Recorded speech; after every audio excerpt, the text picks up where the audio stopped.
Hey, welcome to AMC Heroes, Episode 5. We're here with John Campea and special guest Tiffany Smith. And we are going to be launching off talking about all things superhero related this week. We're going to rock it right in. And our very first thing, we're going to talk about Deadpool. This week has been Deadpool-centric. We've been seeing set photos. We've been seeing, are they doing the actual animated thing? They're recreating that. We've seen cars flipping over. We've seen Ryan Reynolds' scarred face, set photos of Baccarin and Miller as their characters, Copycat and Weasel. We saw a stripper's butt in another photo. Everybody's like, it's not safe for work because it's a person's butt. Relax, everybody. It's a butt. So anyway, what do you guys think about all this Deadpool news? And of course, let's not forget Rob Liefeld tweeted from the set. He's doing his little cameo, and he's excited about the movie. So why wouldn't he be? What do you guys think? I just want to backtrack because I really enjoy how you say "but" and pronounce every letter of the word.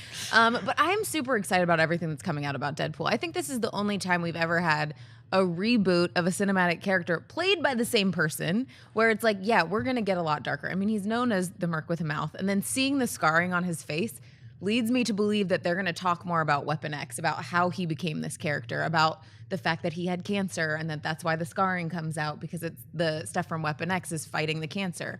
So I'm just really excited about it. And I think that Ryan Reynolds, every time he talks about it, you just see that he's an actual fan. And seeing the stuff that came out on April Fool's, which I am completely gullible. I believed it. I was like, man, this is the most awkward interview I've ever seen. And then the turn came and I was like, this is exactly how it's supposed to be. Yeah. And I've talked about this before, but I'm like, I think the great part about this character is the fact that he does break the third wall and talk to people. I think that because he's so dark and a little bit edgier, it will still be able to fit in with the rest of the universe because he can talk directly to the audience. So I'm over the moon about all this info that's coming out. Well, I mean, first of all, let's make something clear here. It's the fourth wall he breaks. But I wouldn't expect, I mean, it's okay that you don't realize that because you, of course, are a co-host of DC All Access. So I don't expect you to know anything about Marvel. No, I am. I read both. I am totally with you. I am so enthusiastic about it, and everything that we see in here is just building that enthusiasm. And that April Fool's gag was so good, except one of us it didn't trick us at all. Schnepp and I are going back and forth this week. He totally crushed me on our Fast and Furious 7 box office predictions. Killed me on that, but I got one up on him. Yep. I got one up on him that I said, no, this whole Ryan Reynolds thing is BS. They already know it's rated R. They already know it's rated R, blah, blah, blah, and then it came out. But it was so good. Yep. And that we talked a little bit earlier today on AMC Movie Talk about that scene we see on the bridge, that reenactment of the test footage that we saw previously that came out last year, which I am now more and more starting to believe that test footage, not only was it no leak, but I think they already greenlit Deadpool by the time that test footage got leaked last year.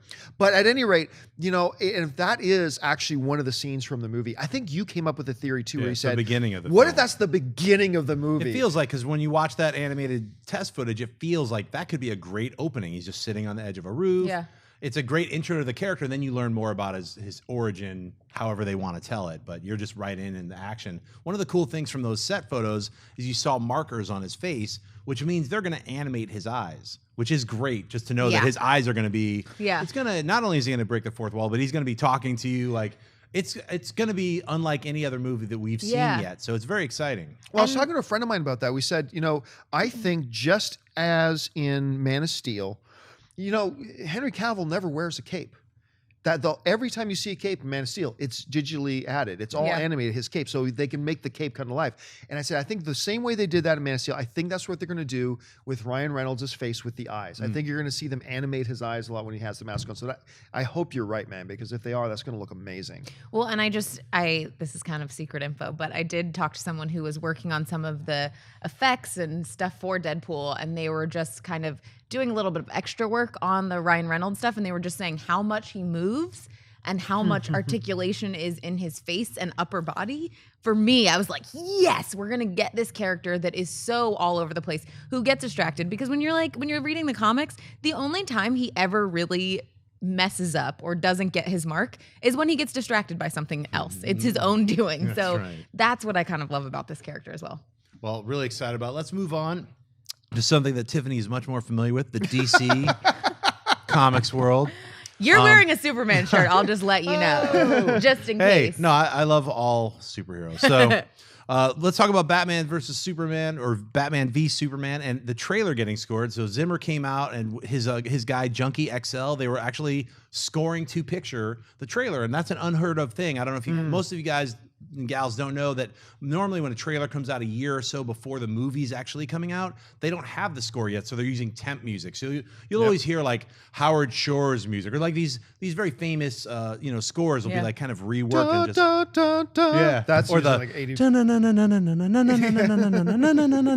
it's just like I hope that's the actual soundtrack. Oh, that was the Requiem. That was Requiem, right? Totally. Oh, I thought that was like Batman. It's combo both. But what do you guys think? What do you guys think of Junkie XL and those guys scoring to picture the trailer? I mean, first of all, can we just talk about how busy this guy is? Because he was also scoring Mad Max.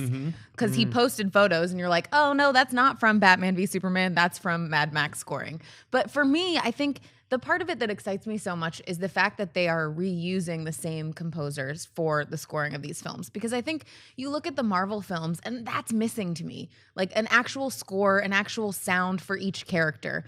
You look at, Lord of the Rings or Star Wars, and every character has a theme. So I'm just excited that they brought back the same team and that they're working on it for the next one. So that way it has this kind of nostalgic feel for all the characters. No, I love what you just said about the Lord of the Rings, because that is one of the really special things about Lord of the Rings as you're watching it, is that every single one of the characters has their own musical theme. So whether it's Smeagol with na na na na, like that sort of thing, they all, and it becomes an unconscious thing where you don't even realize it's happening. Or you're in the Shire. Yes, exactly. And it immediately, on a subconscious level, it just binds you to that character a little bit more. And what? The music even if a lot of people I know who didn't like Man of Steel, who I think you're crazy, but even they love the music in that, right? Yeah, Zimmer killed it. Yeah, it and the whole concept though of actually scoring music to a trailer. This is one of the advantages you have when you push your movie back a year. It's like, we got time. Yeah. We can do this, blah, blah. And I bet the results are going to be awesome. I bet the results are going to be awesome for the trailer. Really also, can we just say, which I left out, I'm just freaking jealous that they're seeing it. They're like, we're watching the movie. I'm like, the whole thing? Not even just they're all part bored of with it. We've seen it 1,000 times. Completely bored with the film now. Now I'm just scoring. I'm drinking coffee. Oh, yeah, that scene. That totally awesome scene that I freaked out a month ago. Now it's boring. But whatever, here's the music. Yeah, I'm actually really excited that Zimmer and Junkie XL and whoever else Zimmer brings on board to the team is like that he's scoring to each character. So I'm guessing that Aquaman will probably have his own theme song. Yeah. Soups already has his theme. Junkie XL is going to handle the new, not Nolan Batman theme. But what I'm guessing is they're going to bridge them all together so that when they do the Justice League, it'll combino into some crazy theme where each little element of the thing is just, because that's how Zimmer works. He builds on. He's like a kind of a Trent Reznor kind of a builder of music. Like, here's the underbass and here's the little thing, and now I added this thing, and then I subtracted that when I added these two. So when you think about 7 of those themes all combined, we're gonna have a Justice League theme, guys. Crazy, yeah. I mean, and it's like, and that's something that now Zimmer has to. I bet he has to be like, I got to watch if he never did, he should have watched his Justice League and Justice League Unlimited, because those are really cool cartoons. But he has to be like, well, what did they do before? I don't want to. I don't want to subconsciously ape something. So he has to listen to everything that's come before and then kind of digitally erase it. Did you ever see the musical Les Mis? Yes. Okay, so what you were just describing is like the perfect analogy for what they did in Les Mis, because in Les Mis, everybody, all these different characters have their own music, whatever, and their own songs. And then at the intermission part in the middle, there's this one scene where all these characters are all coming in, and it's set to one tune, but all their different songs are being sung to that tune, and somehow it all comes together, and it makes one incredible piece of music. And if they did something like that with all the heroes, I want to see a Batman versus. That's it. It's going to be a musical. I'm going to call it right now. He versus that. You're going to see Ben Affleck jump up on a car. I save the city. As long as he doesn't sing all rigid like Russell Crowe. Like he's like Russell Crowe always seemed like he was like, I'm in a theatrical production. Guys. Yeah. But he was good. I'm not saying he was bad. He just felt like everyone else was all natural. Yeah. Hathaway, she's crying and stuff, but he's like, I'm in on a Batman theater doesn't play. sing, guys. Total side note, though, how good was Hugh? How good Hugh was Jackman Wolverine was in that movie? crazy amazing. How good was he in that I was movie? waiting for a little. Yeah, right. I mean, but that's the whole thing about Hugh Jackman. It's like minus all of the Wolverine, that guy is an incredible actor. Yep. I mean, people forget that because he's awesome as Wolverine, he's played it like what 8, 9 times now, and he's threatening to retire. Never retire. But even if you retire, like give us 12 more Wolverine. Give us 12 more. Exactly. Just 12 more. Just a couple more. All right, well, let's move on. Let's talk about some Marvel stuff. We're going flipping back and forth between Marvel and DC. Then we'll maybe get to some of the other guys. So let's talk about Guardians of the Galaxy 2. James Gunn recently announced he's got the script. He just had a great meeting with the Marvel bigwigs. He got that, the outline confirmed. He said it's the best meeting I've had. He confirmed that Nebula is going to come back and play a larger part. Maybe she doesn't have to shave her head this time. What do you guys think? They're going to be shooting in Atlanta in February. So Guardians is moving forward. It's chugging along. What do you guys think? They should rename Atlanta to Marvelville. Yeah, like, seriously. they are shooting everything in Atlanta. Makes you want to move to Atlanta. Well, and we were just in Atlanta, you and I. Yeah. We were down there doing some stuff with AMC, and we had. I can see why they're doing a lot of stuff there. It's a great place to be. Yeah. It's an awesome place to hang out, and obviously there's a lot of production stuff going on there right now. Look, Guardians of the Galaxy, you got to start with this, was such a pleasant surprise. It was such a pleasant surprise.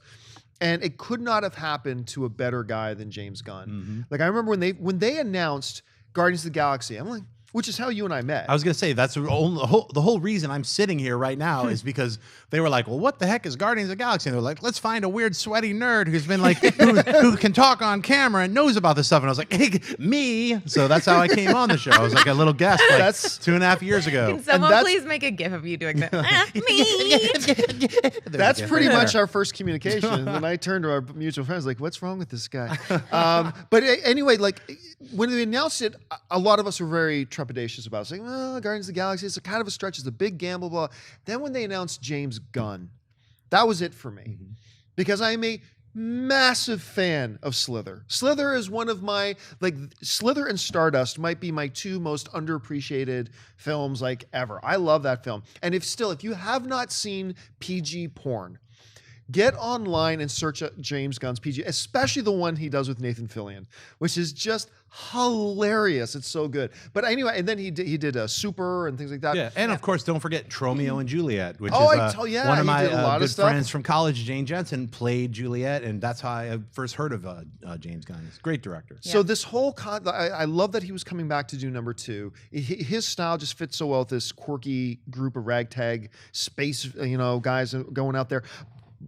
The idea that they're going to bring back Nebula, I think that was a no-brainer, especially the way they ended her line in the first one. Clearly, basically her ending in Guardians of the Galaxy was very reminiscent to Darth Vader's final scene in the first Star Wars, where his ship gets hit and he's spinning off in space, and there goes Vader. He didn't get to say anything though. He's just Yes. he's like, That's all we I've got needed a to hear. headache. Yeah, literally. Whereas Nebula falls down, takes a ship, and she flies away. So, okay, so clearly she's going to be back. This is awesome. And hearing that they're already in such, it seems like between him and the studio, there's already so much simpatico going on there that they're already seem to be really in line with each other. I think this bodes nothing but well for those of us who are Guardians fans. So I'm really excited about it. I mean, why is Atlanta the hotbed of awesomeness? You've got Walking Dead there, now all of these Marvel films, and then I also really like The Vampire Diaries. Bye, Nina. I'll totally admit it. So Atlanta is an awesome place to be right now. But I do think, James coming into this film, he's such a fan. He brings his friends in. That's something where I think, the way social media has changed and YouTube in that space, so many people work with their friends, and that's what makes things so much more fun to watch and enjoyable. And I think that he does that. I mean, you mentioned Nathan Fillion doing stuff with him in the first one as well, where it's like he's just going to have little cameos from people who are nerds who are really tied into this world as well. The Nebula stuff, I'm excited because I don't think we got enough of the Gamora Nebula kind of Thanos much more they adopted can do. daughters interaction. So I want more of that. The shaved head thing, I'm like, they better be talking CGI because I want her bald. I don't want Nebula to have some weird fuzzy head. Just or what about half the short head hair. shaved? They're like, you only have to shave half your head. Make it even weirder. That's the in thing now is just to shave the sides. But that's one of those things for me where I'm like, I think it really does speak to the character. So if she were to have hair all of a sudden, it might make me feel a little weird. Not saying that they can't explain it in some way, but I want to see her bald. You know what's really exciting to me about just Guardians of the Galaxy in general is that it introduced and opened the whole world of the weird cosmic galaxy that Marvel created back in mainly the 60s but early 70s.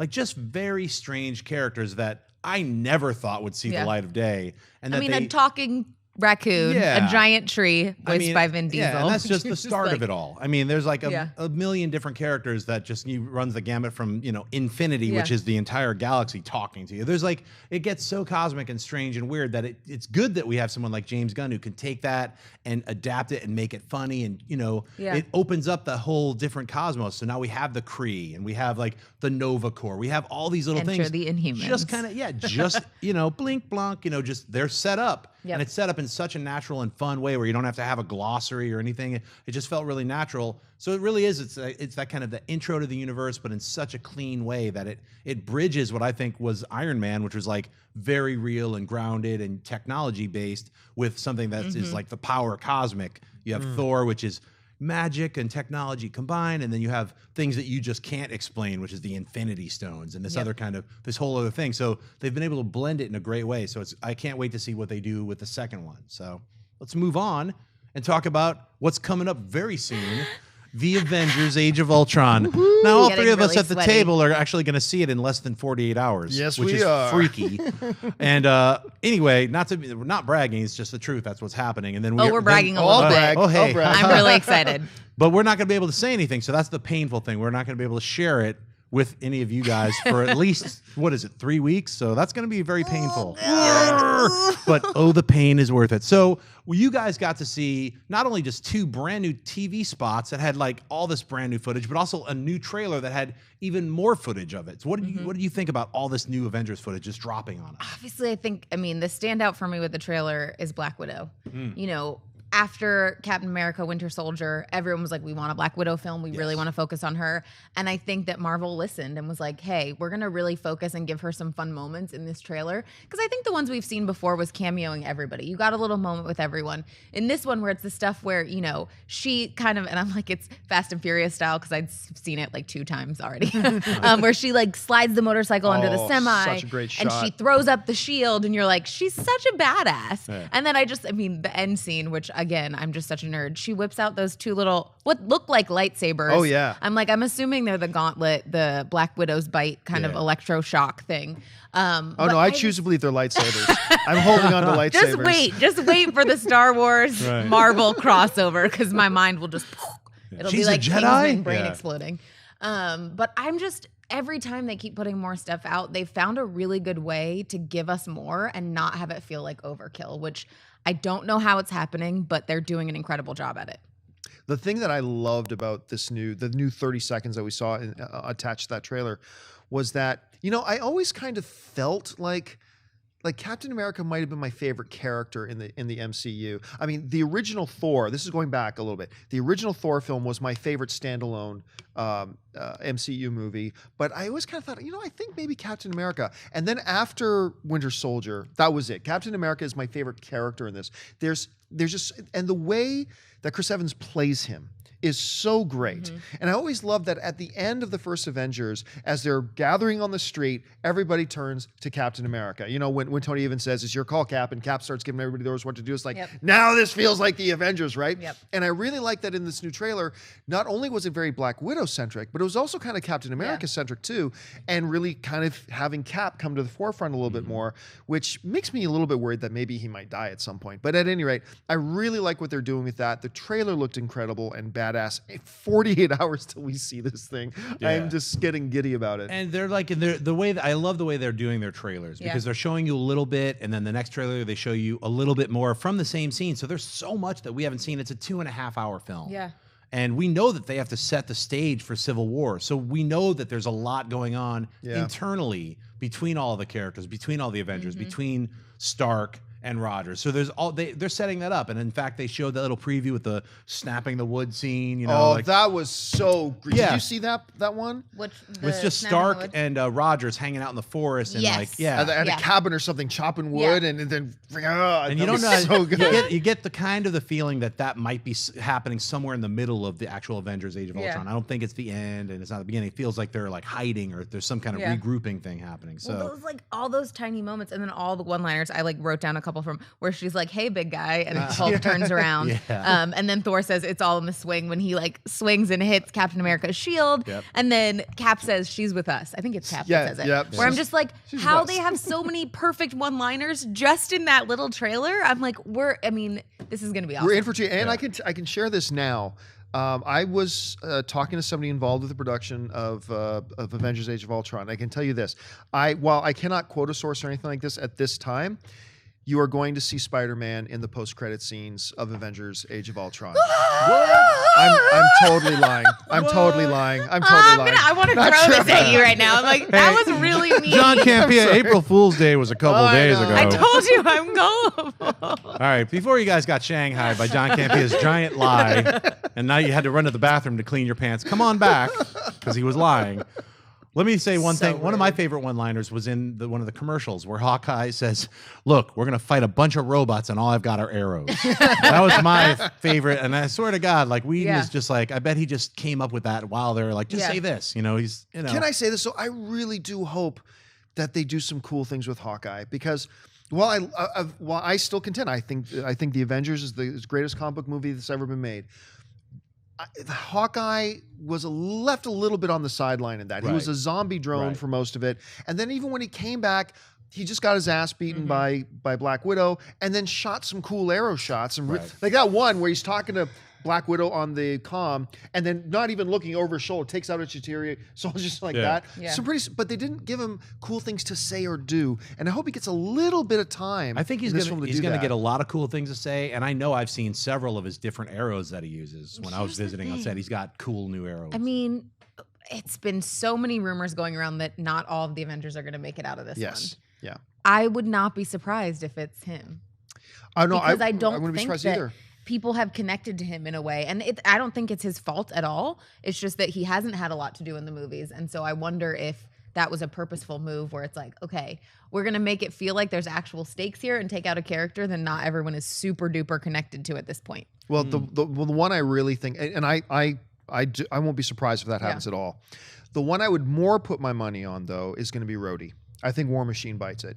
For a couple of reasons. Number one, in that big opening thing of the Avengers partying in Stark Tower, doing all that kind of stuff. Rhodey's there partying with him. You don't see him in anything else in the trailer. I almost get the feeling that he might die in that scene. But you don't know that. We don't. We don't. We don't know anything. It could be Iron Man. It could be him in the Iron Man outfit. Sure. I mean, it's like, I don't think War Machine's going to bite it. I personally think he's going to be one of the new Avengers. So if somebody did, and that's a huge if, because nobody has said, everybody's assuming someone's going to die. Nobody said they will. But if one, major character was going to die in this film, which one do you think it would be? I'm going to go with what I heard earlier, a week ago, Quicksilver. I think they're going to ace him. Yeah. Really? So they just bring him in and then off him? I think so, because what I think they're going to want to do is they're using Quicksilver and the Scarlet Witch. They're establishing them, and then they're Xing him out, and Scarlet Witch is going to move along with the Vision. Do you think they just saw X-Men Days of Future Past and thought our Quicksilver can't be that cool? No. And then decided to kill him? No. Okay. I don't hope. I hope they don't kill anyone. I think it would be. I don't like this whole. You didn't see that coming? We know at some point. Whedon likes to kill people. I don't think so. I think it definitely is. Not in this one. We've got a long time with him still, but it's definitely coming for Cap. Because everybody's assumed that. Because we've got Winter Soldier. We've got Sebastian Stan. He signed on for a bunch of movies. So looking at it from that perspective and the comic book perspective, that storyline does happen. So Cap at some point. And on top of that, Evans is like, I want to bust off and direct a couple movies, then I'll come back. And exactly. You know that if he busts off and leaves for 3 years and then comes back as Cap, how amazing would that be? Mother, I would freak out. I would freak out. And if you follow the comic books, this is not a spoiler. Captain America got killed. Yes, sorry guys. Then he came back.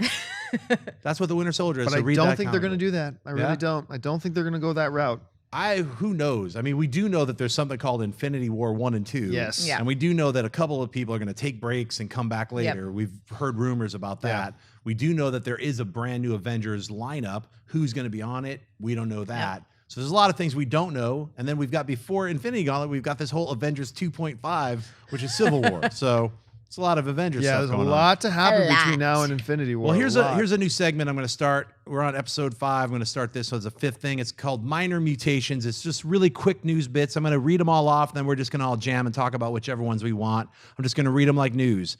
Guillermo del Toro had mentioned this week that he turned in his script that he co-wrote, and now it all depends on lining up his other project. This is for Justice League Dark. He's turned in the script. Now he has to try to figure out what are the other 38 movies that he's directing before he gets to Justice League Dark.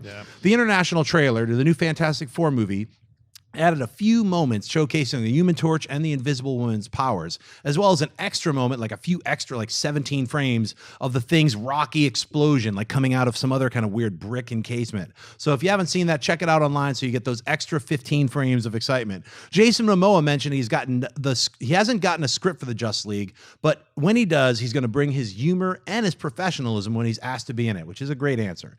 And then lastly, we have Miller and Lord have been rumored to be up for directing the Flash feature film. Now, what do you guys think about that potpourri of craziness? A lot of info. I know. Okay, so start at the end, go backwards. Yeah, Justice League Dark. Starting at the end with Flash. Yeah. It would be a great pairing. Those guys' sensibilities and their sense of humor with the Flash, perfect. As far as Fantastic Four goes, I am no longer hopeful for that movie. I am full out on board that I'm saying it's going to be great. I totally now believe that movie is going to be great, and a lot of people are going to be eating their words on that. Guillermo del Toro, I still don't believe a Justice League Dark movie is going to happen. I think DC has a lot of stuff they got to see, what will work, what doesn't. They're still experimenting. Remember, we're one film into this new cinematic universe. Right. I think they got to feel their way out and get a sense of their direction. So I wouldn't worry too much about that one right now. And was that all of them? I think so. We talked about Momoa. Momoa, well, I mean, not surprising he hasn't read a script yet. Remember, we had Chris Pratt in studio, and him and James Gunn, and Pratt told us right up, he didn't even see the script until the day they started shooting. Like, he went through the whole audition process never seeing a script. He had no idea. So this isn't really a surprise. I think that the Justice League Dark, for me, do I want to see a Guillermo del Toro? Let's try that again. Directed film by him. Obviously, I would love to see that. Yeah. Do I think it's going to happen with him? No. I think the script is definitely going to be worked from what he's done. I think hearing that we're getting Shazam and Black Adam and all of those characters coming in, the magical, mystical kind of stuff that's in the DC universe, I think is going to start seeping in a bit more. So that with Justice League Dark, I mean, Zatanna is one of my favorite characters. So getting to see her there would be awesome for me. And then I think people are getting to know them a little bit more with Constantine, the TV show, all that kind of stuff. Not Cloudy with a Chance of Meatballs, Chris and Phil Miller directing. and Lord. I think they're a great fit. My only concern is that I think they're going to do a lot of what they're doing on the TV show, and I want it to feel different. If it's going to be going on at the same time, I think there's a little bit of a misstep that Because might the happen. TV show feels a little bit like it's directed by those guys already. Exactly. It really does. Because the guys working on that show are incredible. The writers on that team, Andrew Kreisberg, is just so funny and quick. So I'm excited quick. about that. Pun intended. So I think it could be great. I'm a little bit worried. What else did we have there? Fantastic Four. Fantastic Four. The great thing about this one is there was so much bad news about it starting out that everyone's going in from like a bottom base level. So you're going to go in, and if it's okay, you're going to be like, that was awesome. Like, I'm really excited about it. If we'd come in expecting amazingness, I might be like, it's okay. The effects look great. I think that it's definitely a lot darker, which for me always, I've talked about this, but reading the comics, it has always felt very like circusy. Like, they're creepy, they're weird. The fact that they've got these powers, and they're the first team up ever. So I think that the movie could be really, really great. And then, I mean, that's about it. That's all I got. Yeah. Did I miss any? No, you got them. My only comments, I think Justice League Dark, it will get made. It just is not, it's going to get made after Justice League and Justice League 2 are out. So they'll probably announce it. Yeah, I think they'll announce it after Justice League actually comes out. If Justice League is a big hit, they'll say, all right, now we're going to not Batman v Superman, Justice League. Yeah, after Justice League. That's the right, that feels like the right time. It feels like the right time because that's the time to be like, look, our cinematic universe is working. Yeah. all hands on deck, let's explode and explore. That's, I think, exactly what Marvel did. Marvel introduced Iron Man, Thor, Captain America. Then they were like, all right, let's go cosmic. Let's get weird. We've got these mega hits. We got Iron Man 2. No one even knew who Iron Man was in 2005. Seriously, go back in time and like look at like what you were doing with Iron Man in 2005. Nothing. Because everyone knew about Spider-Man, everyone knew about X-Men, Batman, and Superman. These other Marvel characters were not on that kind of top list that they are now. Yeah. That's because Iron Man was such a great film, and it was so much excitement and fun. It was a sleeper hit, and it basically started the Marvel universe, but they had to take their time. They had to build their universe. So it's going to be the same thing with DC, I think. It's going to be, let's take the big daddies. You got Man of Steel. We reestablished him. We brought him in. It was a big hit. It's a great hit. Let's take Zack Snyder, get him to do the same thing. Everyone loves The Dark Knight Returns. He's a big fan of Frank Miller's original, smashing of that legend and bringing him into the adult world that everybody kind of wanted. It was just always kind of, wavered around in the 80s. I remember it's like when Dark Knight hit, it was just an explosion for every fan who was reading comic books. Like Frank Miller and Alan Moore destroyed comics and rebuilt them within 1 year. And everyone was like, well, I can do that now? Yeah. Everyone who was a writer and artist always wanted to do that. They needed some group of people to just break it down. And that's what those guys did. So we owe a lot of thanks and praise to those guys.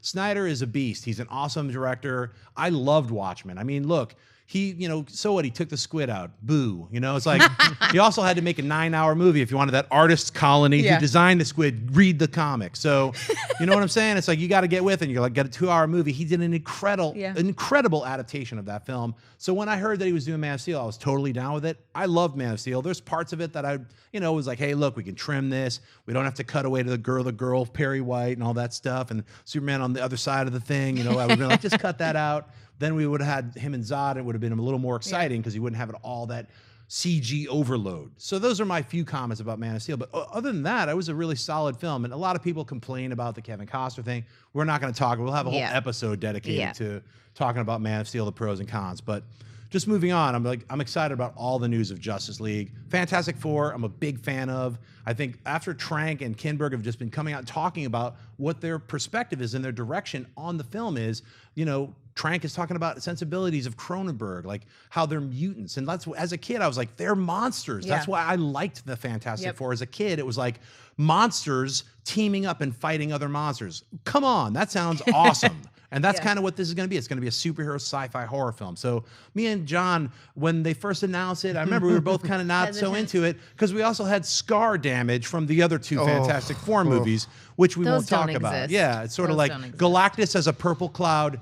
Come on. Why is Jessica Alba blonde? Yeah, well, look, I say a moratorium on all cloud villains. Like Green Lantern had a brown cloud. Cut it out. No more clouds. Smoke monsters, Hey, same I think thing. it'd be great if they fought a cloud. Get out of here, you're fired. That should be anybody who's making superhero movies. If you get a pitch with the villain shall be a cloud, fired. I don't care if it's a producer, They can fired. use clouds to like alter people's mindsets, but the actual villain can't be a cloud. Yeah, clouds are out. Yeah. All right, we're moving on. We're going to talk about our segment, which is called Superhero Flashback. Today, we are talking about the Big Daddy. We're talking about Superman the movie that put superheroes back on the map, the movie that gave us a real serious and amazing superhero film, a movie that took stars like Marlon Brando and Gene Hackman and an unknown Christopher Reeve cast as the Man of Steel himself, Superman. Richard Donner directed this. I believe it was written by Tom Mankiewicz and Mario Puzo, but Tom Mankiewicz did a very heavy rewrite. I don't think he was credited, but he basically rewrote the film. This is the film that kind of put it on the map and gave us all the superhero film that we wanted. We believed a man could fly. Let's talk about this film. John or Tiffany. Go ahead. Well, I was going to say, and you can't, you're listing off, directed by this, but written by this. You cannot take away, whenever you talk about Superman, you cannot take away scored by John Williams. One of the greatest superhero scores ever. One of the greatest movie scores. Yeah. Like the moment you just hear that lone horn, dun, dun, dun, dun, dun, chills. Yeah. Total. That's all you need. You just Talk need about those character themes. Oh Yes. yeah. You just need those 5 or 6 notes, and all of a sudden you know exactly what you're about to listen to. And then trumpets break in. It is just the best theme song So ever. good. Yeah. It's just incredible, and it's such an integral part of the movie. Look, they didn't return superheroes to the big screen. Superman put superheroes on the big screen. And you're right. The big saying at the time was, "You will believe a man can fly."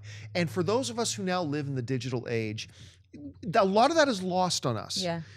But you got to go back into the context that where visual effects were at the time. You could not make somebody believe a man could fly, and they did it. Maybe it looks a little hokey to us now, but at the time, it was so far ahead of its time in what they did. They gave you, and we were introduced to our Boy Scout Superman in the ultimate Boy Scout Superman, Christopher Reeve. I mean, he embodied that whole philosophy that a lot of people still want in their Superman, which I don't think it's the era for that Superman anymore. But then, of course, you got Gene Hackman playing Lex Luthor.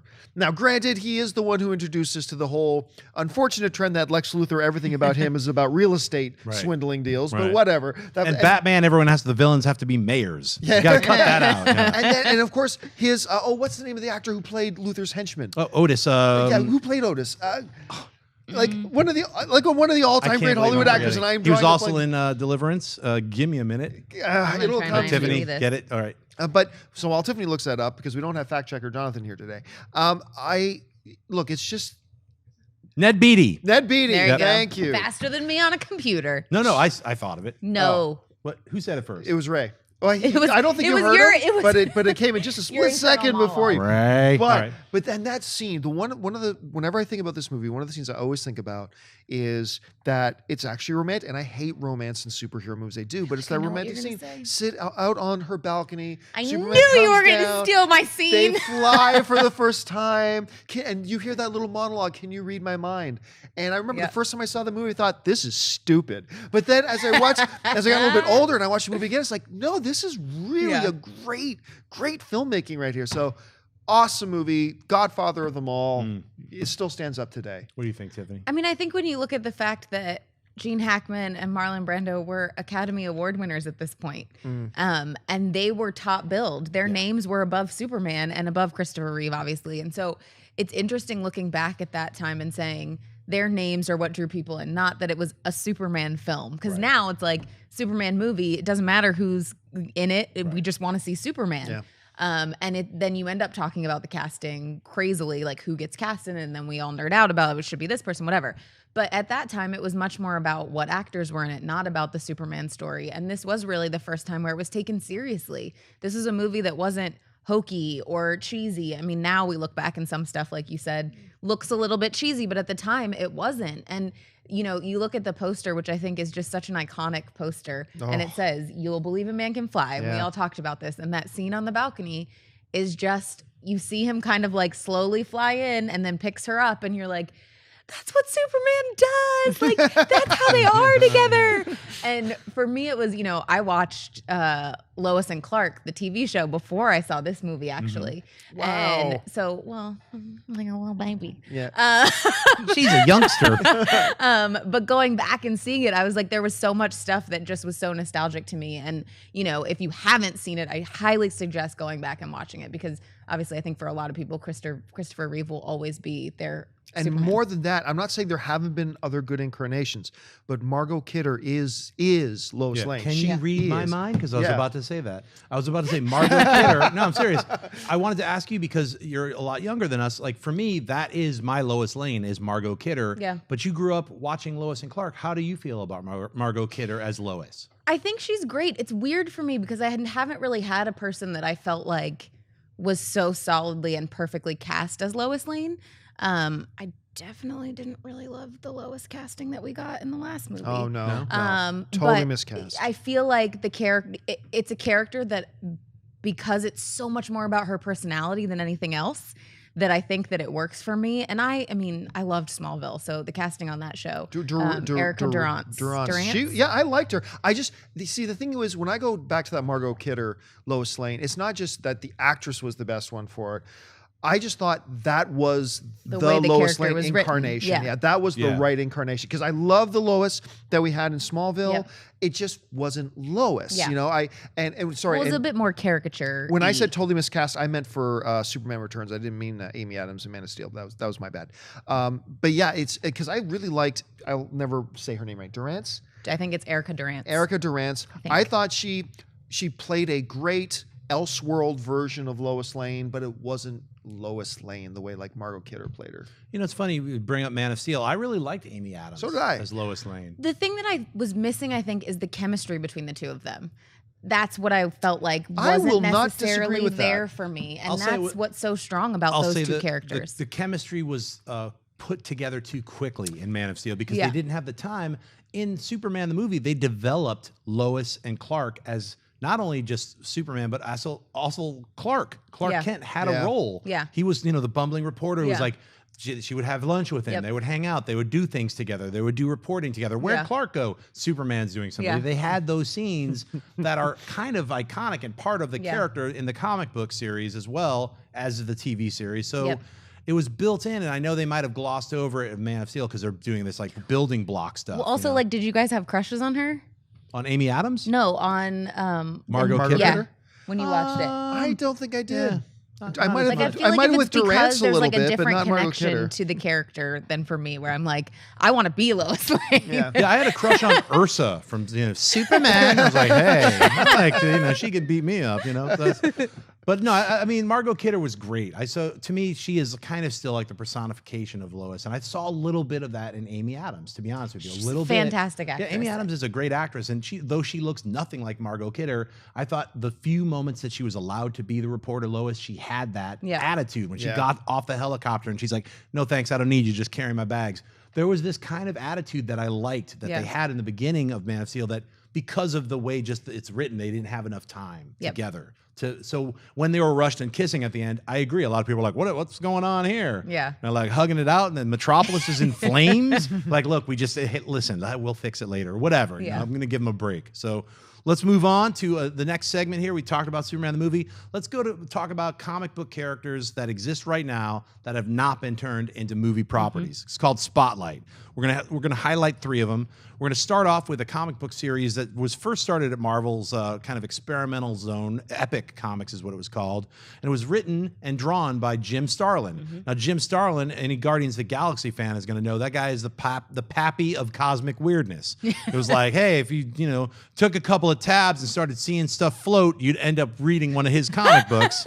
He was a captain, he did Warlock. He did a whole bunch of really weird stuff that like you're going to be seeing seep into that which is the cosmic universe of the Marvel Cinematic Universe. So this is afterwards, Jim broke off and hey, look, I'm going to do kind of my own version of Star Wars is what I kind of equate Dreadstar as. It's kind of a weirder, almost Lord of the Rings meets Star Wars. And I say that, and you're like, wow, that sounds cool. Exactly. And for those of you listening to the audio version of this and you didn't have the graphic up, we are talking about Dreadstar. Yes, Dreadstar is the thing we're talking about. And Dreadstar, if you're audio wise, it's a guy with like a yellow beard, kind of looks like a blue Green Lantern. It's like Oliver Queen. Or like old school like Blue Arrow. Yeah, Blue Arrow with a cool sword.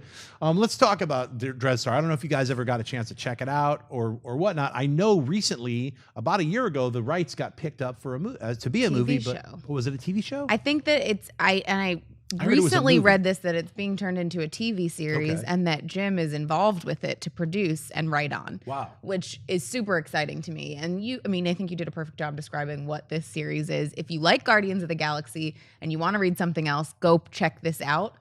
I like to describe it, which is very much Star Wars. It's a space opera. Yeah. There's a lot of crazy stuff that happens. And as you mentioned, the fact that we're getting Guardians of the Galaxy, we're starting to see more of this mythical, crazy space. No way to explain it. Right. I mean, you have to, you read it and you're like, the instrumentality. Yeah. But then when you read it, it comes off like the Sith. Like, what's the Sith? It's like a thing that you just have to, once you're in, you're in. You just know. Yeah. You're like, I don't know. I've never heard that word before. That's fine. Right. I'm going to go with it. And it works. It works. So definitely check out this comic. I'm curious to see what's going to happen with the TV show because of the fact that it is such a space opera. When you do that with television, sometimes I feel like it gets a little bit hokey. But I think if he's working on it and, just looking at Walking Dead where it's like Kirkman works on it, that they have such a great knowledge of this whole universe because they created it, that I think I have high hopes for it. I'm going to go a little bit. I don't think this one would work cinematically. And keep this in mind too. When only about 5% or less, I mean, you know this, 5% or less of films that get their rights bought to be made into movies or get their rights bought to be made into TV shows actually go the full distance and actually get produced in a TV show. And I kind of feel like when the Guardians of the Galaxy hit, a lot of people were like, thinking this throws open the floodgates. That means all this weird galactic stuff can all work. Actually, no, it doesn't. I still think the challenges are there to make something like that work, especially on television, with limited budgets and all that kind of stuff. It's incredibly difficult to pull that off. And just because the juggernaut known as Marvel with James Gunn and the cast that they have, just because they were able to make it work, I don't think that necessarily means the floodgates have been thrown open and that all of it can work. And I'm just right now, I would love to be proved wrong on this, but I just don't see either theatrically or on television this really working out well. So this wouldn't be one I'd be excited about. Weird space opera. I'm like, Battlestar Galactica worked, but it didn't have the mystical kind of stuff involved in it as well. Well, I loved the original Battlestar, and then I really loved the fracking new one. Yeah, it was amazing. My favorite show of all time, actually. Incredible series, and who would have ever guessed that would be such an incredible series? And on a little tiny budget. What? Katie Sackhoff as Captain Marvel. So yeah, Dreadstar. I feel it could be a good trilogy if they set up the groundworks and like they bring in Starlin and get him. It's his vision, but like get some designers in there, get some brand new designs, get a new vision of like build. Wait, you don't want to see him in his spandy suit? Kind of don't want to see that. Kind of Ollie Queen in space. Well, I just look at I love to see comic books, but I always adapt it into films. But I like to see the adaptation. I don't need to see it look like the comic book. Why? Because I've got the comic book. That's my mentality. I want to see a different version, it's like almost like an Elseworlds to me. That's what every movie is. It doesn't have to be exactly what the comic just is nods written. to. Yeah, or just make a good film, and that's all I care about. So I would love to see them be able to expand on what the universe of Dreadstar is. It's got some really cool characters, and it's already kind of like pre-built, and then just get a bunch of designers on there, set them loose. That's the magic of film. So I hope they get to do that. Let's talk about something superhero centric. It's called Astro City. So this is written by Kurt Busiek, and it's drawn by Brent Anderson, or it's been mainly drawn by Brent Anderson, with incredible covers by Alex Ross. I mean, Alex Ross also was designed a lot of the characters with Brent Anderson. They would like kind of slap them together. And Kurt, this is just a nod to everything that is superheroes. You have Superman, it's called the Time Traveling Samaritan. You have Batman, he's the religious themed vigilante, the Confessor. You have Captain America, he's the tragic Silver Agent. And the Fantastic Four, the eccentric explorers, the First Family. They're all in this world. Wonder Woman's like the winged something. Yeah, they have so many. There's a weird guy who looks like a clown. He's like a superhero version of the Joker, but he's a good guy.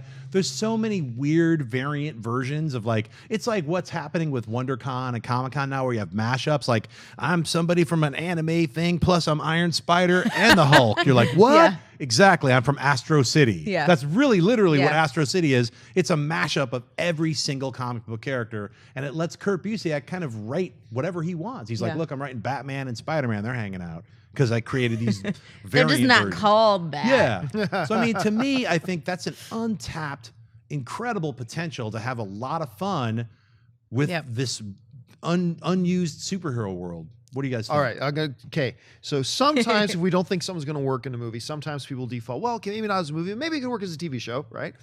I don't even see Astro City, and I've felt this for a long time. I don't even see Astro City TV show. You know where I think this could work really well? Do not laugh at me. I think this is ripe for a big web series. Yeah. I honestly think when you look at the whole setup and the context of it, right, and what Astro City is and all these characters, I think if you had for a web series, a decently budgeted web series, I think you could do some crazy creative things with like. Are you talking straight web or like Netflix, Hulu? No, I mean Amazon? Straight web. I mean take off take off all the constraints, all the creative constraints. There's a lot more freedom doing it straight web, right? I think this could really find a home and really, now granted, you're going to be dealing with much more limited budgets and what can you do, but creatively, I think the things you could do with something like this as a web series would be really interesting. And specifically, I like that point because a certain runs that he did fit really well in the real world. They're really like, I'm just a guy who just got out of prison, only I'm made of complete metal. Remember that old, he looks almost like Robert Mitchum, but he's metallic. I remember like, I really like that. I wish I remember the character's name, but it's like, I like that story because it's just like kind of a dumb, down and out kind of like stupid criminal, you know? Well, and I think, if you want to get into comics, this is a little bit of a, not deep cut, but if you talk to comic book readers and you're like, I'm reading Astro City, you immediately earn cred for that. But Astro City for me, you said it a little bit, but I feel like it's way more grounded, which sounds weird when you're saying there's all these kind of alternate versions of the superheroes themes, in it. the themes are really grounded in it. Well, Yeah. why it's grounded is it's coming from the guy who wrote Marvels. Exactly. The guy who wrote Marvels is Kurt Busiek, and he's the guy who took it from a reporter's perspective. I'm just a human being surrounded by weird dudes who are climbing walls and monsters, and there's Galactus, and I'm just, so that's the guy who then took a little bit of that spin, and why it's so grounded is coming from this kind of like a good, earnest, heartfelt way of writing. I just always enjoy it when people bring in political or real things that are going on in the world into comics, and they do that a lot in Astro City, which kind of reminiscent of, Frontier for me, on a much smaller scale. But I'm like, that's something about this comic book series that I really enjoy, because because I don't really like politics, but anytime I can read about politics in a superhero world, I really enjoy it. So I would totally be on board for, I would say like Netflix or Hulu, Amazon kind of series. Yeah, that's where I think I could see it living. I think it's just untapped. It would work in any of these genres. Yeah. It's an entire world just kind of floating like, somebody make me. So Yeah. third last is The Demon. It's one of Jack Kirby's creations. When he skimped out of Marvel and jumped over to DC, DC was like, look, dude, you can come up with whatever you want. He came up with the New Gods and basically created one of Superman's biggest villains. It's the Big Daddy Darkseid. It's somebody who can like actually tackle and take Superman out. Superman has to fly away from the Omega rays. You know what I mean? It's like some danger happening. It looks like there. the Tron light bikes doing It's their sort thing, of, but too. that's how it's drawn. It's Yeah, like it that totally weird, is. So Kirby, they did that for a little bit. Kirby's that guy who would just come up with an idea. Whatever he would come up with would be so much fun. He would come up with it in a day. He's like, all right, so New Gods didn't sell. You want me to do something else? Here's the last boy on Earth, Command-Eye. And here's the Demon. It's a dude who was created by Merlin to fight Morgana Le Fay. And years later, Alan Moore took that character and rewrote him and put him into Swamp Thing and made him one of the scariest creatures I've ever read. A rhyming, creepy demon who would just hang out and mess with you and didn't really want to help you, but he would help you if you gave him something in return. So a really cool character. But if you go back to Jack Kirby's original Demon, there was just something really fun about it. It wasn't necessarily a superhero comic. It was literally this guy, Jason Blood, was in deep with these occult weirdos. And they were like, look, this creepy kid has got the Philosopher's Stone. We got to take him out. All right, I'll turn into the demon. It's like, and he's fighting another weird cat creature. It's some crazy stuff. I think it would be a really fun movie. What do you guys think? You talk about Justice League Dark. They've talked about Jason Blood possibly being a character that would be a main character in that film. So I think, yes, I definitely would want to see this. And I joke sometimes it's kind of like Firestorm, but like the bad version. Because sometimes in the comics, he doesn't know that he has this demonic side in him. It's just Jason Blood. Right. So would it be really cool to see kind of this human perspective with one of the baddest demons from hell mixed in? Abso-freaking-lutely. It would be so cool. I guess out of all the ones you brought up so far, the Demon is the one I'm least familiar with. Although I will say this, he looks a lot like a random thing I would fight on the beach in World of Warcraft. Like that, he really is like. Wait, what are the little baby ones? I can't. Yeah. That's what it reminds me of a lot, though. I wasn't doing a weird What Xena do they call call there. it? The ogre rage? Like blood rage. Like the two-headed ogre. Like, I'm messing stuff up. Yeah, I really hope that they do. I mean, Guillermo del Toro, this is built for him. Holy moly, This it is is. like the cloth. The cape is made of Guillermo's skin. It's like this draped. It's Guillermo. It's like, why are you doing Pacific Rim? I like the first one. Get on this and then do Pacific Rim 2. I would love to see him and his spin on DC's Dark Universe. I think that, I would, that's why I'm hoping, I know it all has to come out with, you have to pace it out. Yeah. Because we're talking about hundreds and hundreds of millions of dollars that are investments. Yeah. So these, remember guys, it's a business. So they can't just be like, we're making 50 movies. I mean, how cool would it be too if, someone mentions Jason Blood at some point and you're like, I know where this is going. I'll pass out in the theater. Yeah. Like, where are the smelling salts? Should have passed out. Yeah, Yeah. that's what'll happen. All right, well, let's get on to our last segment, which is Twitter questions. They're questions from you guys. Yay. We picked them out. Question number 1 is Matt Purdy. What would you guys think about a movie version of DC's Resurrection Man? Let's start with you, Tiffany. Resurrection Man for me, I think, is a really interesting, cool character. Every time he dies, he gains a new power that has some way tied into how he died. Some of them don't necessarily tie in my brain, but some of the cooler ones, I think issue 9, he dies in a car explosion and he gets to take on this skeletal form. So I think it would be interesting to do because again, I think he starts out. Wasn't really super into this character, but he's a lawyer, right? When he starts out. No, I picked the question because I was like, I remember reading 2 issues of it and I dropped it. So I Okay. was like, I would never like Resurrection Yeah. Man, but maybe you guys might know more about him. I mean, I think it's something cool to be said in someone every time they die, they get to resurrect and they get a new power. I wouldn't mind that. This is something that would not work as a movie. I think this is something that would work as a television show because of the nature of his power, right? But it Each reminds episode, me he dies. Right. And comes back exactly, with and it something reminds new. me a lot of. Now, I've never known how to pronounce his name right. The guy who played Ian Grufford, the guy who played Mr. Fantastic in the original Oh, two the one Fantastic who's doing that show forever. Forever, Yep. right? Which is a movie where he dies every episode and he Okay. comes back to life or whatever. So it feels a little bit. It's something that lends itself more to a procedural, Sure. Yeah. like a long-term storytelling thing. I don't think it's something you could effectively or entertainingly tell in 1-2 hour span. So I don't know that it would work there. Yeah, and actually, there's the title. Instead of Forever, it's called Resurrection. Boom, Bam. boom. Get Wasn't on there it, a some show weird called TV Resurrection producer. already? All right, question Yes, number there 2. is, actually. Anthony Yeah. Ramirez says, are you guys interested in seeing comic book superheroes have their stories told in less generic filmmaking formats, like experimental, etc.? I think what they're trying to say is in not like a big budget $100 million film, Yeah. like maybe like 500,000 Blumhouse, ghost story style or something.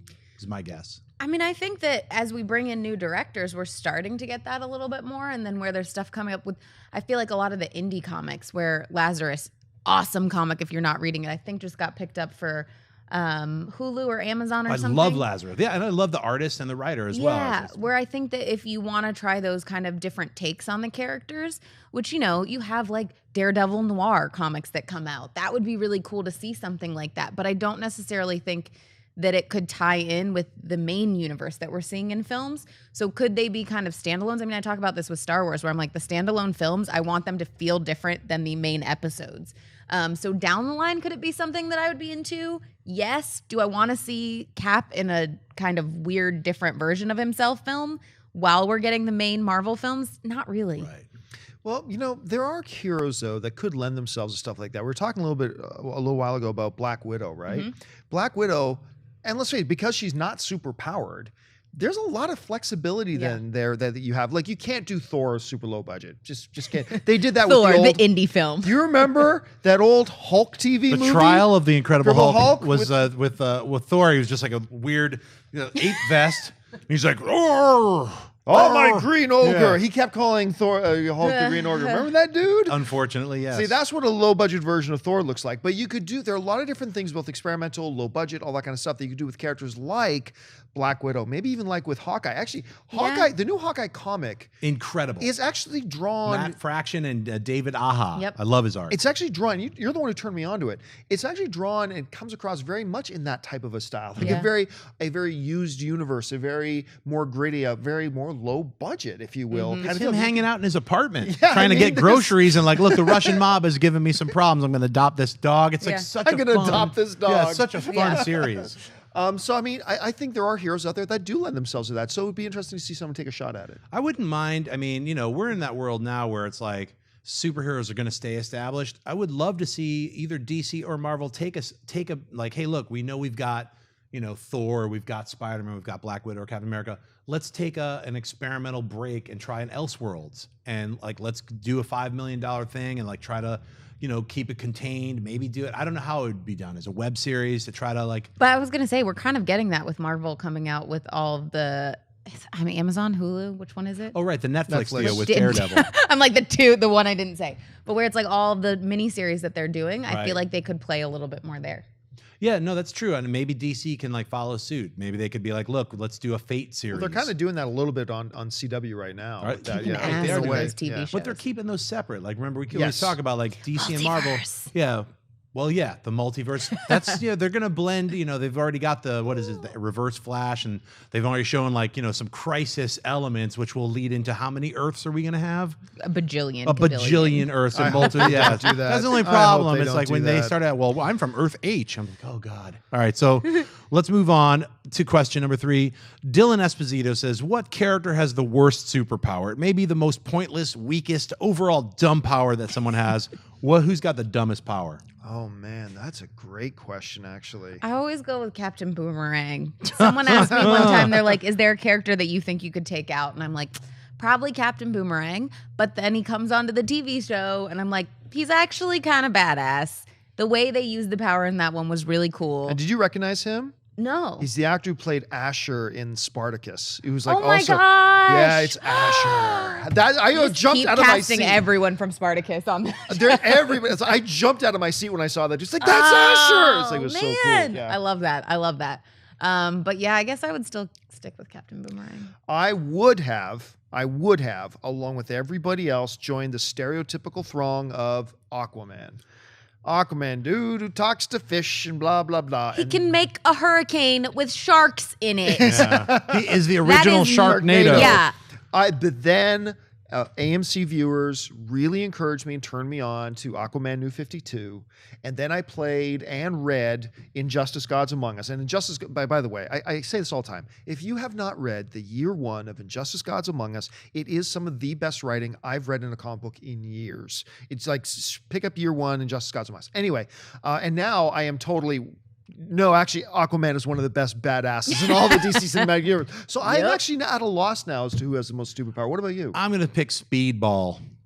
Just because he's got the dumbest name. Is yeah, bad. The name is so dumb. Yeah. I don't even know what his Isn't powers that are. a drug? Yeah, well, it was. And it was a Steve Ditko late 80s creation. It was like Spider-Man. He sounds like a character in The Mystery Men.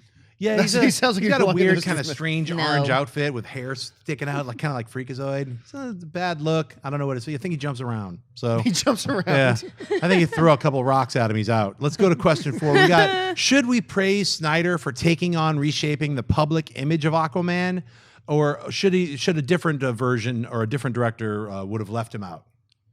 What do you guys think? Well, remember, we don't know what version of Aquaman we're getting. We don't know. Don't jump to too many conclusions because of what we saw in an image. Right. And then you're saying a different version of Aquaman. Well, what's your definition of different? Different from the 1980s version of Aquaman? Different from the Injustice Gods Among Us Aquaman? Different from the New 52 Aquaman?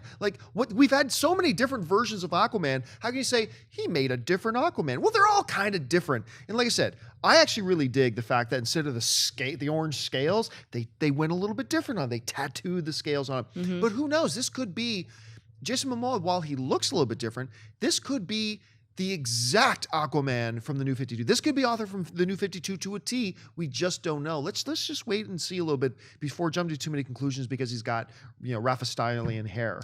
There's also a run of the comic where he looks very similar, minus the fact that Momoa is browner skin than the character in the comics.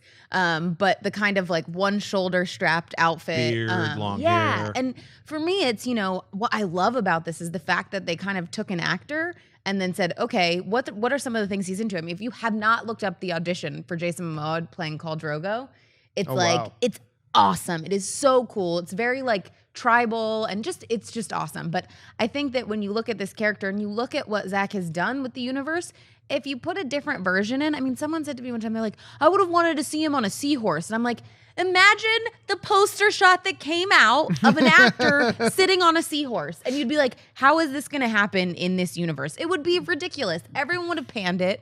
So for me, I praise him for what he did because that photo came out and I was like, yes, this is my Aquaman. Yeah. And it's like even the name Aquaman is silly. He should be like the ruler of Atlantis. You know what I mean?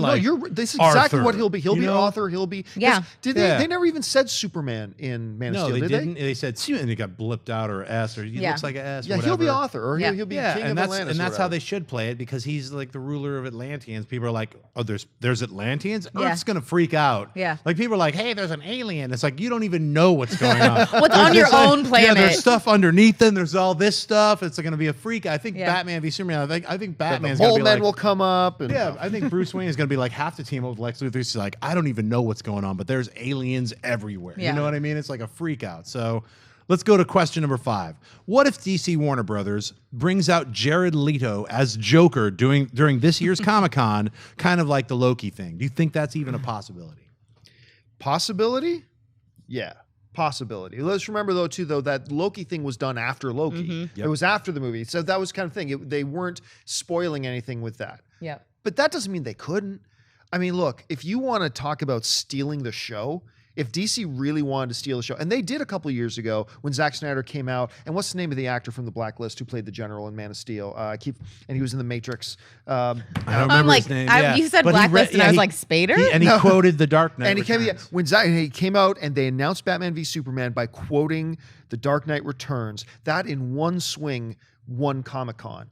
They could do it again. You bring out Jared. You don't even have to put him in costume, but if you did a little bit, you put him in the costume you're going to have him in the movie, have him come out and address the audience for 20 seconds in a Joker voice. It's done. It's done. Like at that point, nobody else is talking about anything else at Comic-Con except that. Here's a horrible situation. Oh boy. No. What if you're in Hall H and people and you find out in Ballroom 20, Jared Leto does the Joker. Yeah, I know, right? In the smallest room. Yeah. That would create riots, people flipping tables.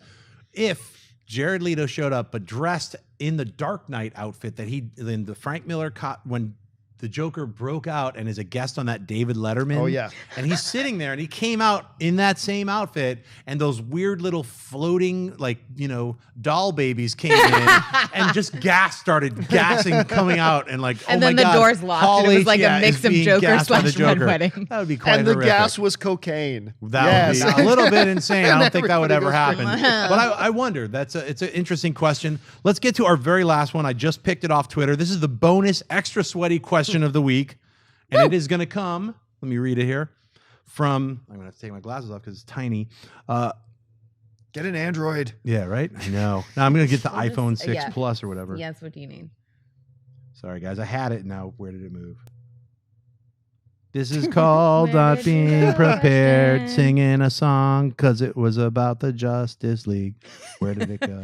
Oh, just talking about Jared Leto and Joker, too. I feel like you said the point of, I don't think they would reveal anything there. I don't know anything, guys. I'm just putting that out there. I work on the show, but I have no idea. But I feel like Jared's been putting little hints out there on his Instagram and Twitter all the time. Like, he's saying things in the Joker voice. He's performing, and I don't think that any of that's approved. It's just like him doing his thing. See, I remember I got all these people tweeting me and I was saying, John, you got to talk on AMC Movie Talk about Jared Leto doing the Joker voice. It's like, who said that was a Joker voice? He said, he's just doing a voice. Let's get crazy. Okay, it was kind of growly and weird, and if Jared Leto comes out and says that was a Joker voice, I'll believe him. Yeah. But I think we're jumping to a lot of conclusions that he was doing that. So we didn't talk about it on AMC Movie Talk because to me, it wasn't a news story yet at that point. So, I mean, look, but you're right. I think DC will want to do a lot of stuff, but not necessarily reveal a lot of stuff. I was really disappointed with DC actually last year at Comic-Con because they had this opportunity and they had the new Batman there in Ben Affleck. They had Henry Cavill there, and they basically just came out on stage for a minute to do a little Queen.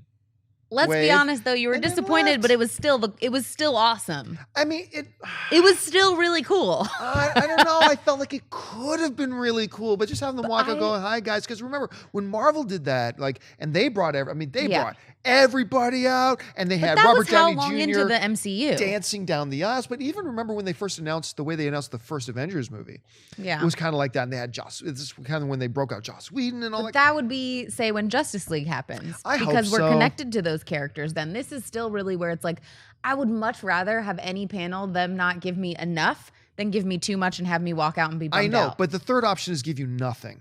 And I would also rather take the not give us enough over gave us nothing rather than this come out. Okay, bye guys. And then it's like, you're here. Say something. Yeah. Say something. Anyway, you still haven't found that question, have you? I think when it turned off, sorry guys. Maybe you should put your glasses back. No, I have to do the AMC Heroes. I had it on that, and then it was like disappeared. I think maybe we're just gonna have to skip the final sweaty question. No, we got it. It's coming. It's coming. I'm like, all right, here we go. Okay. All right, here we found go. it. All right, Brandon Hollyfield asks, so what do you guys think about the Justice Society as a film, or maybe a Brave and the Bold style team-up series as a movie? Let's go with the Justice Society. What do you guys think? I think people are getting way ahead of themselves. I really do. I like I said, we are one film into this DC cinematic universe, and now talking about all of these things that maybe would be 10 films down the line. So I'd say let's just take a deep breath. Let's sit back. Let's let Batman versus Superman come out. Let's see what kind of direction and tone they're really going to be. I mean, we got an idea with Man of Steel, but now they're into their second film. Let's really see what they're doing and what they're giving us. Let's give them an opportunity to just kind of grow and cultivate that universe, and then let's worry about things like Justice Society and all these other things. Let's talk about that in 5 years. Like for now, I think it's a really premature talk. I don't know. I mean, I think that, I agree with you in the way that we need to get to know these characters more before it's all these team ups. And I don't think it's a follow what Marvel did format. I think it's the way that generally it happens. We get comfortable with a character. It ties us more into the story.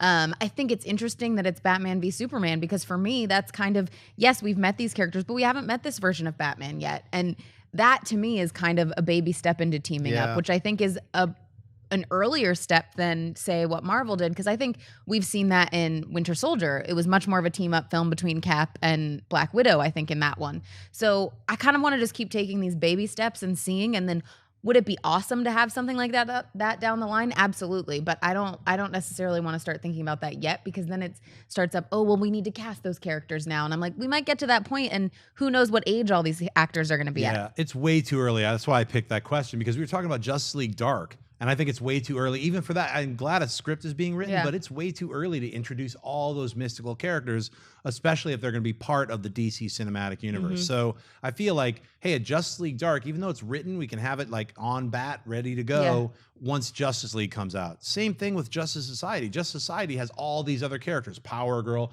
It depends on which version of Justice Society. Let's make Justice League work first before we start jumping onto all these wish lists of all these other superhero team-ups. Well, we were even just talking about directors being announced. Like there's rumors about 2019 director for Inhumans. And for me, it's so far out that I'm like, do I even really need to know this now? Do I want to know? Is Adam McKay going to direct Inhumans? Yeah. Well, let's hang on and wait a minute until these next 17 movies come out. You know, like, I know he did some writing on Ant-Man. But 2019 is far away. It's really far away. I want to just enjoy 2015. I feel like I got crutches or something. Like, everyone keeps talking about movies in the future. I'm like, let's enjoy now, man. Avengers is coming out. He can't even read Twitter on his phone, let alone think about 2019. Yeah, it's all falling apart.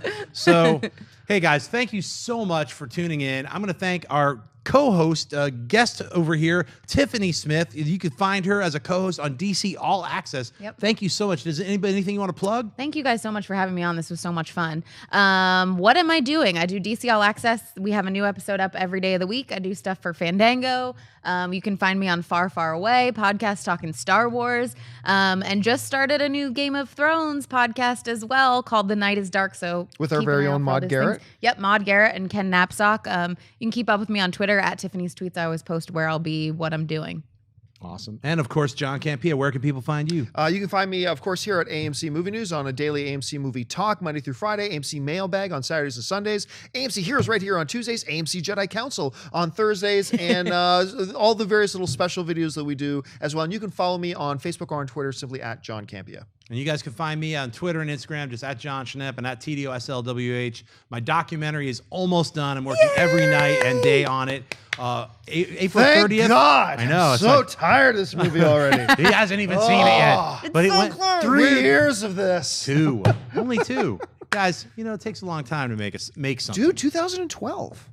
No, it's 2013. Are you sure? Dude, it's my life. Yes, I know I'm it's your positive. life, but I ran. We were still in. No, I ran the Kickstarter in 2013. But we were still in the Burbank 16 when you started, right? January 2013. Oh, right. You know what? I'm equating you starting with us as when you started Batman or Superman. It was later. That's right. I'm sorry. We have to talk later. But it was about this. I have 2012 to get that you his started. time And he'll zone. definitely let you guys know when it's premiering so everyone can come and support and check it out. April 30th. At the Egyptian, and it's also playing at the Egyptian May 1st and 2nd, and then it's going to go on tour. So you'll be able to see it. We're going to be doing a bunch of AMC tugs throughout the country. So you'll be able to check it out for May and June and July, and then we have the big premiere, San Diego Comic-Con, where everyone's going to be able to see it. So take care. And listen, if you are an AMC Movie News fan at all, myself, Mark, Christian, a bunch of us are going to be at his premiere at the Egyptian. Make sure if you want to come down, meet us. We'll be loved to say hi and hang out with you guys.